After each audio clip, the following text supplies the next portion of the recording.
নমস্কার বন্ধুরা, আমি মুক্তি। আজকে আমি আপনাদের জন্য নিয়ে এসেছি আলু দিয়ে চিকেনের পাতলা ঝোল। তার জন্য আমি 1 কেজি চিকেন নিয়ে নিয়েছি, 2টি বড় সাইজের আলু বেশ বড় বড় করে কেটে নিয়েছি, 3টে বড় সাইজের পেঁয়াজ একটু স্লাইস স্লাইস করে কেটে নিয়েছি, 3টে কাঁচা লঙ্কা, 2টো টমেটো কুচি এবং আদা রসুনের পেস্ট এটাও নিয়ে নিয়েছি। চলুন এবার চিকেনটা রান্না করা যাক। খুব অল্প সময়ে কিভাবে এই চিকেনটা রান্না করব তার জন্য সেটাই আমি আপনাদের সাথে আজকে শেয়ার করব। তার জন্য আমি কড়াটা বসিয়ে গ্যাসটা অন করে নিলাম। কড়াটা গরম হয়ে গেছে। এবার আমি কড়াইয়ে পরিমাণ মতো তেল দিয়ে দেব। মাংসটা রান্না করার জন্য বেশ যতটা তেল প্রয়োজন ততটা। আপনারা যদি মনে করেন অল্প দেবেন অল্প, আপনারা যদি মনে করেন একটু বেশি দেবেন তাহলে বেশি। আমি আমার পরিমাণ মতন তেলটা দিয়ে নিলাম। তেলটা গরম হয়ে গেছে। এবার আমি আলুগুলো একটু আগে ভেজে নেব। আলুগুলো সব দিয়ে দিয়েছি। এবার আমি একটু ভেজে নেব লাল করে, হালকা লাল করব, বেশি লাল করব না, হালকা একটু লাল করে আলুটা ভেজে নেব। তেলের মধ্যে আলুগুলো একটু নেড়ে নিয়েছি। এবার আমি যেই পেঁয়াজটা কুচিয়ে রেখেছিলাম সেই পেঁয়াজগুলো এই আলুতে দিয়ে দেব। পেঁয়াজগুলো দিয়ে দিয়েছি। এবার একটু নেড়ে নিই। সাথে 3টে কাঁচা লঙ্কা চিড়ে রেখেছি সেটাও দিয়ে দেব। কাঁচা লঙ্কাটা না দিলেও চলতো, কারণ এটা আমি গুঁড়ো লঙ্কা দিয়ে রান্না করব। এটা যে স্মেলের জন্য দেওয়া হয়েছে। আপনারা চাইলে শুধু কাঁচা লঙ্কা দিয়েও করতে পারেন, আবার চাইলে নাও দিতে পারেন, সেটা অপশনাল। আমি পেঁয়াজটাও আলুর সাথে বেশ একটু নেড়ে নিয়েছি। পেঁয়াজটা নরম হয়ে এসেছে। এবার আমি এর মধ্যে এই টমেটো কুচিটাও দিয়ে দেব।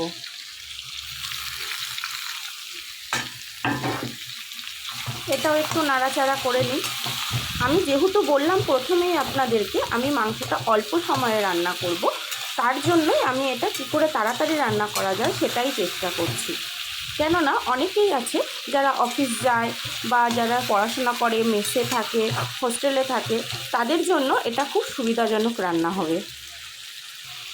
এবার আমি এই আদা রসুন যে বেটে রেখেছিলাম আগে থেকে সেইটাও দিয়ে দিচ্ছি এর মধ্যে। নাড়াচাড়া করে নিই।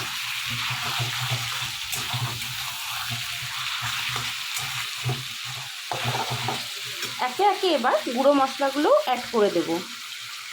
গুঁড়ো মশলার জন্য সবার ফার্স্টেই অ্যাড করছি হলুদ। পরিমাণ মতন হলুদ আপনারা দিয়ে দেবেন।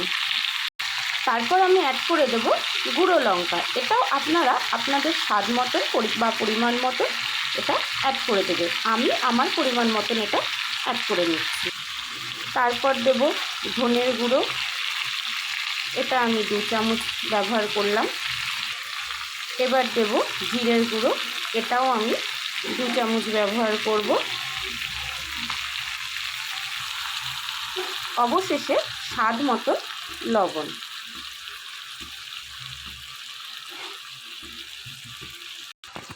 এবার এই গুঁড়ো মশলাগুলোর মধ্যে হালকা একটু জল মিশিয়ে দেব। তারপর আমি নাড়াচাড়া করে নেব। মশলাগুলো নাড়াচাড়া করে নিয়েছি আর পুরো মশলাগুলো দেখুন ভালো মতন মিশে গেছে। এবার আমি কি করব, যে চিকেনটা নিয়েছিলাম সেই চিকেনটা এর মধ্যে অ্যাড করে দেব। চিকেনটা দিয়ে দিয়েছি। এবার এই চিকেনটা এই মশলা আর আলুটার সাথে ভালো মতন মিশিয়ে নেব। চিকেনটাও মশলার সাথে বেশ ভালো মতন মিশে গেছে। এবার আমি এইটা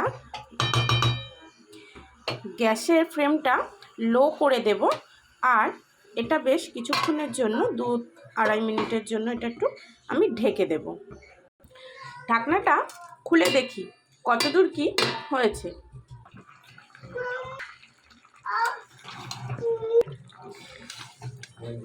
চিকেনটা বেশ সেদ্ধ হয়ে গেছে। ঢাকা দেওয়ার ফলে এটা একটু নরম হয়ে গেছে। এবার আমি এটাকে আঁচটা বাড়িয়ে বেশ কিছুক্ষণ কষাবো। যতক্ষণ এই চিকেন থেকে তেল না ছাড়ছে ততক্ষণ আমি এই চিকেনটাকে ভালো করে কষাবো, নাড়িয়ে চাড়িয়ে। এমন করে চিকেনটা রান্না করলে বেশ সহজেই আর খুব তাড়াতাড়ি চিকেনটা রান্না হয়ে যায়। আপনার বাড়িতে যদি হঠাৎ করে কোনো গেস্ট আসে তাহলে আপনি খুব অল্প সময়ে এমন করেই চিকেনটা রান্না করে দিতে পারেন। বা যারা হোস্টেলে থাকে, পড়াশোনা করছে, কলেজে পড়ছে, তারাও খুব অল্প সময়ে চিকেনটা এমন করে রান্না করলে খুব তাড়াতাড়ি খুব সহজেই রান্নাটা হয়ে যাবে, সময়ও বাঁচবে আর খেতেও টেস্ট হবে। চিকেনটা দিয়ে তেল ছেড়ে দিয়েছে, মানে এটা কষে গেছে। তাই চিকেনটা আরেকটু নাড়িয়ে নেব আর তেলটাও পুরোভাবে করে দেবো।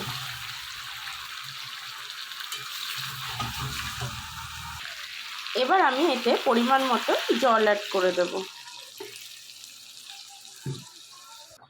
তরকারিটা দেখুন ফুটে গেছে, কিন্তু বেশ সুন্দর তেল ছেড়ে দিয়েছে। এবার আমি একটু সানরাইসের গরম মশলা এতে অ্যাড করে দেবো। দেখুন তরকারি থেকে কি সুন্দর তেল ছেড়ে দিয়েছে আর দেখতেও কত সুন্দর লাগছে। তরকারিটা পুরো ডান, তৈরি হয়ে গেছে। যদি রান্নাটা ভালো লাগে তাহলে প্লিজ একটা সাবস্ক্রাইব করে দেবেন আর পারলে একটা লাইক করে দেবেন।